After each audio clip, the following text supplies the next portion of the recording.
I just lost it. I'm drawing a blank. Now, what was I doing? Oh, that's right. I'm still supporting the UK and Ireland Woodturning Symposium coming up this summer. This is going to be fantastic. These guys are doing a fantastic job, Mike, Martin, and Steve, putting this thing together. It's going to be amazing. So they're only 3 weeks in, and they already have 35% of the ticket sales sold. It's just, guys are doing a fantastic job. Already have major sponsors. The vendors are coming in. Nothing like this has gone on over there. They're going to have professional demonstrators. I think they already have 5 lined up. There's going to be public demonstrations too in the vendor area. It's just going to be fantastic. So if you are a wood turner over there, or if you're going to be on vacation over there, you need to go to their website. I'll put the link down below in the description. Go check it out. They're doing an amazing job putting this thing together. It's going to be fantastic. They have a lot of other stuff coming up too, but I'll let them announce that when it all happens. But from the US, guys, fantastic job getting this thing off the ground. All right, I had a question about the carbide cutter somebody had left in the comment of the last video. So come on, let's come on over to the lathe and we'll take a look at it. The wood shop is sponsored by Robust Lathe, Easy Wood Tools, and ChefwareKits. I have a piece of walnut here. It's roughly 3 by about 2.5. So the question was why I was getting my carbide cutters to cut cleaner than theirs, and they use the same tools. They have the same Easy Wood tools. So a couple things to keep in mind before we get started here is try and make your cuts as close to over the post as you can. You're going to get the least amount of vibration if the force is going down on your post. This is a pretty small tool rest, but if you had a 12-inch tool rest and you're way out here on the tip, you're going to get a little bit of vibration. That'll create a cut that's not as clean as well. So, and the other thing is how far out over the tool rest jar. You get out there, not only is it unsafe, further you get out there, you get a little bit of vibration the further out you go. So I'm going to start out, and I am roughly maybe 1/4 to 1/2 inch. And as I start making the cut, I'm going to keep moving the tool rest, the banjo, forward to keep it about that distance. The further you get out there, you get a catch or something, it'll pull it out of your hand, plus it's not making a clean cut. I have a couple little cracks in this, so I'm going to start it out pretty slow and then increase the speed. So for something small like this, I run it at probably 2,000 when I'm doing the final cuts on it, maybe a little bit higher. If you're running it slow, you're not going to get as clean cut too. Let me true it up real quick, and then we'll move in and talk about doing your finishing cuts on it.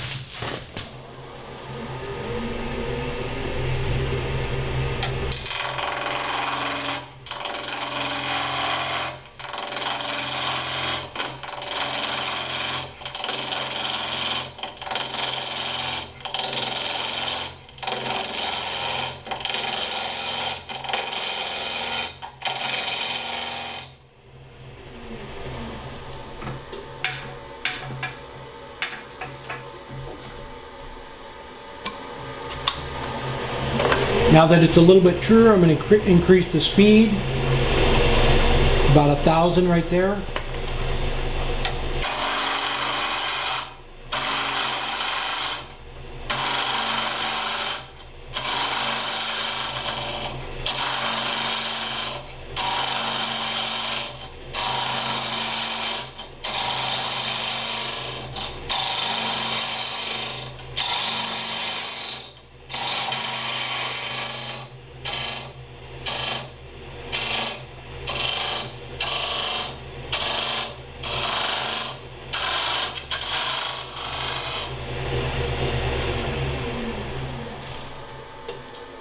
Couple little flat spots left, but you can see the shavings coming off and are already a lot cleaner because we're cutting more wood. And I'm going to increase it a little bit more to about 1,500.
Okay, there we go.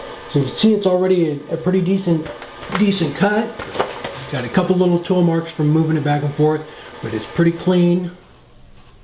So let's go ahead and switch to the round one and do some finishing cuts with it. And you can actually use that as a finisher too. And the other thing is, you need to keep in mind, it doesn't matter whether it's a carbide tool or a spindle gouge. It doesn't matter, it needs to be sharp. So if this gets dull, you need to rotate it around, and if your spindle gouge gets dull, you need to sharpen it. You're not going to get a clean cut with a dull tool. You need to make sure your tool rest is clean, no nicks.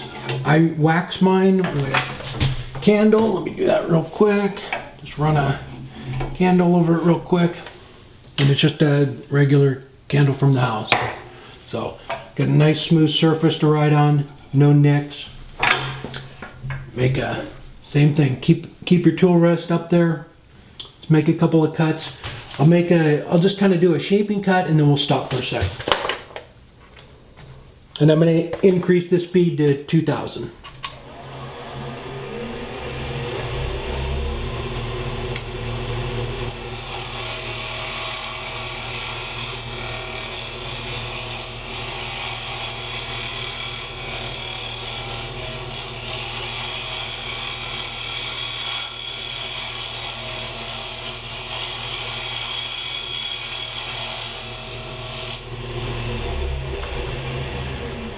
Okay, so at that speed right there, I would just be shaping it. You know, if this was a box or something like that, I'm just shaping it. Hopefully you can see there's a little bit of tear out right there. It's pretty clean there, but that's probably the end grain is right there. So that's why I have a little bit of tear out. So you can see it's pretty clean cut. But when I go to do the final cut, the finishing cut, here's what I do. I slow way down. Nice even pressure, nice even movement. I keep the tool up against my body, rock back and forth with it. So we'll make a finishing cut now.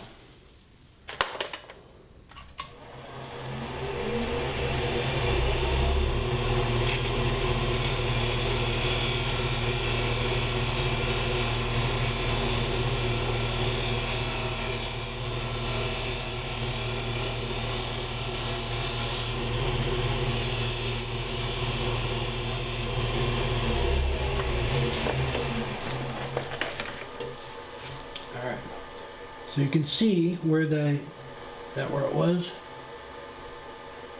I think that's where it was. That's where the end grain was. You can see how much cleaner it is just by slowing down.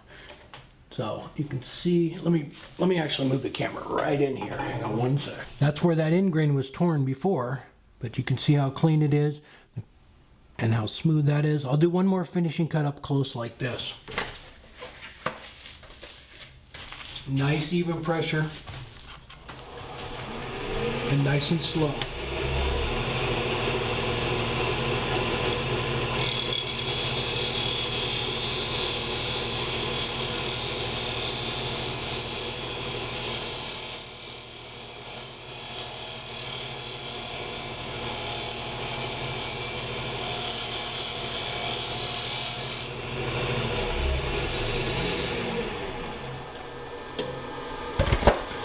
So you can hopefully you can see that, how it's torn here, where I was just truing it up and going in fast, opposed to this, where it's nice and clean, smooth.